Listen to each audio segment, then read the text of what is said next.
اللہ تبارک تعالیٰ فرشتوں کے ذمے میں شب قدر کی رات میں وظیفہ مقرر کرتا ہے پورے سال کا. کیا وظائف یعنی ذکر و اذکار جتنے بھی پورے سال میں فرشتوں کو پڑھنا ہے. کس کو پڑھنا ہے؟ فرشتوں کو. فرشتے کون ہیں؟ نوری مخلوق جس کو معصوم کہا جاتا ہے.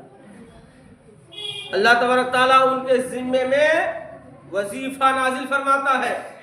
ان کے ذمے میں اللہ تبارک تعالیٰ حمد و ثنا نازل فرماتا ہے تاکہ پورے سال اللہ تبارک تعالیٰ کی کبریائی کرے, اللہ تبارک تعالیٰ کی شان بیان کرے, اللہ تبارک تعالیٰ کا حمد و ثنا بیان کرے.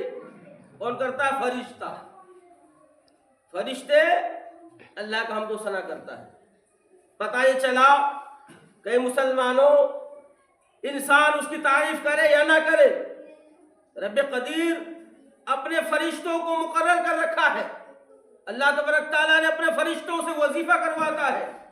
آپ نے سنا ہوگا کہ آپ جو نماز پڑھتے ہیں آپ تو کتنے رکوع ادا کرتے ہیں. فرشتوں تو قیام کی حالت میں بھی ہے, فرشتوں کو رکوع کی حالت میں بھی ہے, فرشتوں تو سجود کی حالت میں ہے. ایک ایک جماعت, ایک ایک قطار, کروڑوں کے کروڑوں ہنسے ایک رکوع کی حالت میں ہے. لیکن وہ سارے چیز اللہ تبارک تعالیٰ نے ہمیں عطا کیا. فرشتوں کا فرشتوں کا جو چیز رب قدیر کو پسند آیا وہ ہمیں عطا کیا. انبیاء کرام کا جو چیز پسند آیا رب کو وہ ہمیں عطا کیا. یہ شب قدر کی رات ہے. اس میں جو انسان اپنی گناہوں کو, اپنی خطاؤں کو, اپنی لغزشوں کو اللہ تبارک تعالیٰ کے سامنے آ کر کے گر گرا کر کے اور معافی مانگ نہ سکے, وہ انسان کیا اس کی روح گواہی دے گی؟ کیا اس کی روح یہ گواہی دے گا؟ کیا اس کی روح شرمندہ نہیں ہوگا؟ اللہ تبارک تعالیٰ نے فرمایا ان الذین آمنوا وعملوا الصالحات, سورہ بینات میں ارشاد فرمایا. پھر اسی سورت کے اندر ہے کیا؟ جنات عدن تجری من تحتہا الانہار. اس آیت سب کو پڑھو, قرآن کو پڑھو تو سمجھ میں آئے گی کہ اللہ تبارک تعالیٰ نے تمہارے لیے کیا کیا نعمتیں بنا رکھا ہے, تمہیں کیا کیا چیز دینا چاہتا ہے.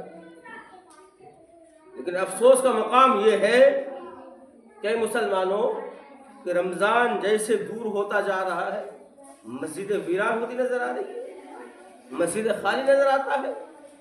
کیا چند دن کے لیے ہی خدا کو یاد کرو گے؟ کیا چند لمحہ ہی تمہارے لیے رمضان کے باہر آیا ہے؟ یا ہمیشہ ہماری زندگی میں نماز فرض ہے؟ لیکن میرے کئی اے مسلمانوں, اس دور کے اندر سب سے زیادہ ضرورت, سب سے زیادہ انسان, آج کل کے انسان کے اندر کیا پاور پیدا ہو گیا پتہ ہے؟ کہ انسان اس ماہ مقدس میں جس کے ذمہ میں غریبوں کا حق رب نے قرآن میں ارشاد فرمایا, مسکینوں کا حق قرآن میں ارشاد فرمایا, یتیموں کا حق ارشاد فرمایا. لیکن رمضان بہت سارے لوگ ایسے بھی ہیں جو زکوٰۃ, فطرات, صدقات یہ سب اتارتے ہیں. بہت سارے لوگوں کے دل کے اندر گناہ جو بیٹھ گیا ہے, اللہ تبارک تعالیٰ کا خوف نکل چکا ہے.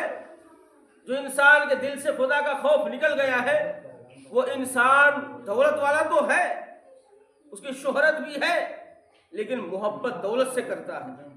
تو دولت سے اتنی محبت کرتا ہے کہ وہ زکوٰۃ بھی دینا نہیں چاہتا. اس کے ذمہ میں اگر زکوٰۃ ہے اور 5 لاکھ روپے اگر ہے تو 50,000 دے دے گا, 4.5 لاکھ غائب, وہ جہنم میں لے کر کے جائے گی. اللہ تبارک تعالیٰ نے وہ انسان کو معاف نہیں کرے گا. لیکن سب سے اہمیت بات یہ